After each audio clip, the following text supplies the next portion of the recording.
What is up, everyone? This is Major League Gaming coming at you with another video. Well, you're not going to believe it, but I actually got a Switch 2 just like one day after it came out. And I'm going to tell you guys right now, the system is absolutely great, and I love it so far. And Mario Kart World is now currently my favorite game for it. I'm actually still in the process of getting all my games that I have from my original Zelda Switch OLED re-download to my system, but that's going to be finished by hopefully before tonight comes through. However, I'm not going to really talk about the Switch 2 or what I'm not gonna review right now. What I do want to talk about right now, though, is that we need to talk about what Nintendo's future is like, because as of right now, I'm really starting to feel like Nintendo has a future ahead of themselves that's rather questionable, to say the least. And the reason why is because they've been making a lot of bad decisions over the last 6 years, ever since Doug Bowser took over Reggie's place as the NoA President. I just don't know what's going to happen going forward. But one thing is definitely clear for sure. Nintendo is no longer what it used to be, or especially to me anyway. I remember back in my day, I grew up with a lot of great Nintendo systems. I had my grandfather's Nintendo Entertainment System. It was like the different model. We had stick the cartridge on top of the system, like you would with the Super NES. I had the Super Nintendo, which my mom had originally owned, and then we had the Nintendo 64, and of course the Nintendo GameCube. The Nintendo GameCube is, to me, especially, I would definitely say that the Nintendo GameCube was like Nintendo's golden system. What do I mean by that? The Nintendo GameCube came out in late 2001. It had a very, very good lifespan, with a lot of games that people can just play on it without any problems whatsoever. There were a lot of pretty cool third-party games that the GameCube had for it, like Star Wars.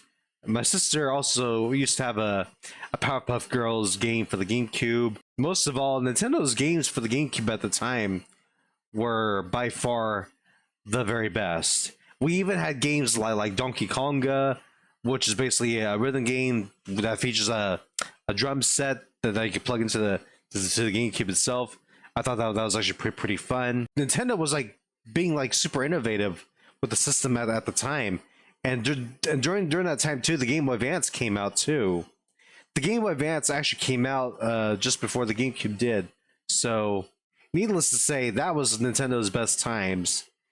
And then came out the Nintendo DS.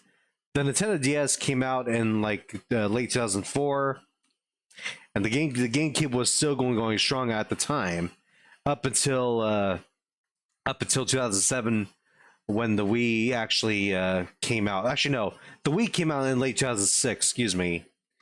The Wii was also another great system that everyone in my family loved. Definitely get some good times back there too. And then we had the Wii U, the 3DS, and of course the Switch 1.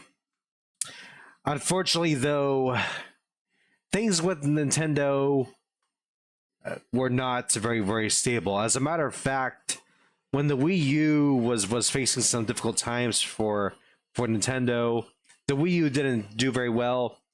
Satoru Iwata, when he was still around, actually took responsibility for the Wii U's failure and cut his own paycheck in half to protect his employees.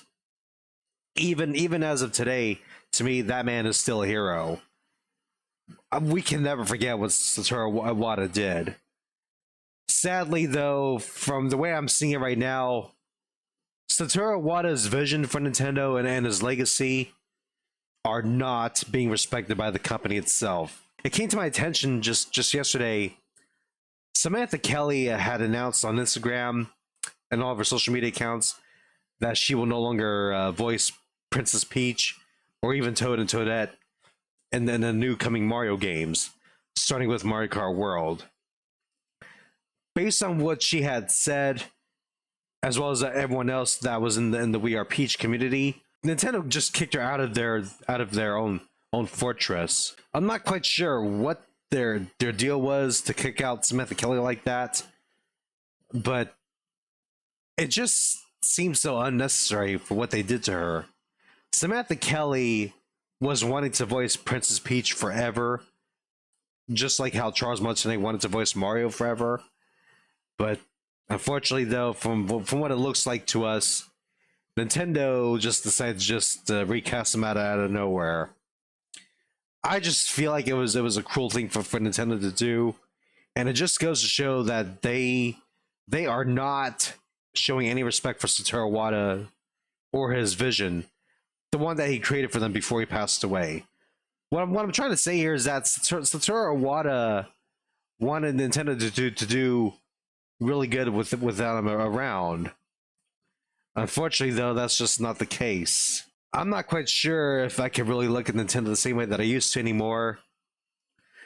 Unfortunately, I'm just stuck with having to accept the fact that Nintendo's not the same anymore.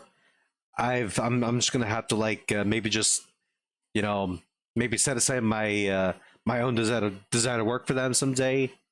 It's currently on life support right now. It's not completely gone, but it's definitely not in its best shape though. That's really all there is to it. Unfortunately, I'm trying very hard not to get too emotional here. It's been a pretty bad decade this time around since 2020. With the pandemic and everything, it changed all of our lives. I'm gonna go more into that later in another video, but yeah, it's really sad to see what Nintendo has become.